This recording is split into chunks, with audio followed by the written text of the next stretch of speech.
বিএনপির ভারপ্রাপ্ত চেয়ারম্যান তারেক রহমানকে বরণ করতে দেশের বিভিন্ন স্থানে চলছে প্রস্তুতি। বিশেষ ট্রেন বরাদ্দের দাবিতে লালমনিরহাটে বিক্ষোভ হয়েছে। তারেক রহমান গণতন্ত্র পুনরুদ্ধার ও জনগণের ভোটাধিকার প্রতিষ্ঠার প্রতীক বলে জানান বিএনপির নেতাকর্মীরা। প্রতিনিধিদের তথ্য ভিডিওতে ডেস্ক রিপোর্ট।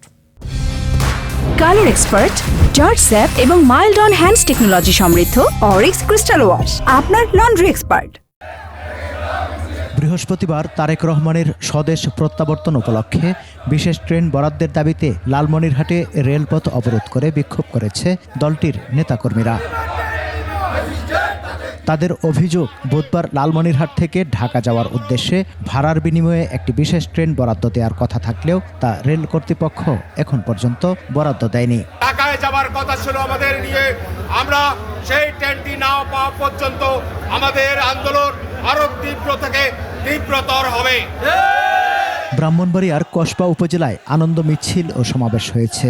মিছিল ও সমাবেশে উপজেলার বিভিন্ন ইউনিয়ন থেকে বিএনপি ও অঙ্গ সহযোগী সংগঠনের নেতাকর্মীরা অংশ নেন। যশোরের বেনাপোল বলফিল্ড মাঠে আনন্দ সমাবেশ হয়েছে। এর আগে মিছিলে বিভিন্ন এলাকা থেকে বিএনপি ও সহযোগী সংগঠনের নেতাকর্মীরা অংশ নেন। তারেক রহমানের স্বদেশ প্রত্যাবর্তন উপলক্ষে জামালপুরে স্বাগত মিছিল ও দোয়া মাহফিল হয়েছে। স্বদেশ প্রত্যাবর্তন উপলক্ষে আনন্দ মিছিল ও সমাবেশ হয়েছে ফরিদপুরেও। এছাড়া নওগাঁ সহ দেশের বিভিন্ন স্থানে মিছিল সমাবেশ করেছে বিএনপি ও তার সহযোগী সংগঠন। সমার ইসলাম, 21 টেলিভিশন।